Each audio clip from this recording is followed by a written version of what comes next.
రాష్ట్ర రాజకీయ పరిస్థితుల్లో వచ్చే ఎన్నికల్లో కమ్యూనిస్టుల పాత్ర గురించి చర్చించామని సిపిఎం రాష్ట్ర కార్యదర్శి కూనంనేని వీరభద్రం తెలిపారు.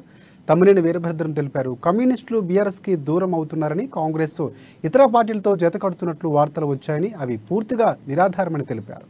ఇక ముగ్ధుం భవన్లో సిపిఎం నేతల సమావేశం అనంతరం ఆయన మీడియాతో మాట్లాడారు. బీజేపీ వ్యతిరేక శక్తులు ఏకం కావాలని పిలుపునిచ్చారు. అన్ని చర్చలు జరిపిన తరువాతే మునుగోడులో బీఆర్ఎస్కి మద్దతు ఇచ్చామని, భవిష్యత్తులో కూడా కమ్యూనిస్టులతో కలిసి పనిచేస్తామని కేసీఆర్ పలుమార్లు ప్రకటించారని తెలిపారు.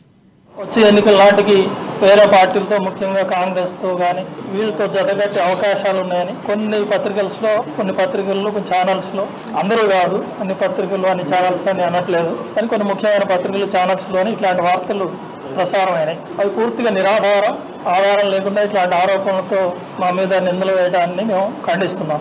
ఎందువల్లంటే రాజకీయ పొత్తులు అనేవి ఆ పత్రికల్లో, ఛానల్స్లో ప్రస్తావించినట్టుగా మాకు ఇచ్చే సీట్ల గురించో, మా కోరికల గురించో ఇట్లాంటి చిన్న చిన్న విషయాల ఆధారంగా రాసినటువంటి వార్తలు అవి కూడా వాస్తవాలు కావు. కానీ కమ్యూనిస్టుల విధానం ఎప్పుడు కూడా రాజకీయ విధానాల ప్రాతిపదికగా ఆలోచనలు ఉంటాయి. సీట్లు తప్పకుండా ఉంటాయి కానీ దాన్నే ప్రధాన అంశంగా చేయడం ఎప్పుడు మేము చేయలేం. దాంతోపాటు రాష్ట్రంలో ఉన్న రాజకీయ పరిస్థితి మాత్రమే కాదు, మా ప్రాతిపదిక అఖిల భారత స్థాయిలో కమ్యూనిస్ట్ పార్టీలు, జాతీయ పార్టీలు, అఖిల భారత స్థాయిలో మా రాజకీయ విధానం, ఆ విధానానికి అనుగుణంగానే రాష్ట్రాల్లో మా యూనిట్లు రాజకీయ ఎత్తుగడలు, విధానాలు నిర్ణయించుకుంటే తప్ప ఇండిపెండెంట్గా వ్యవహరించాం.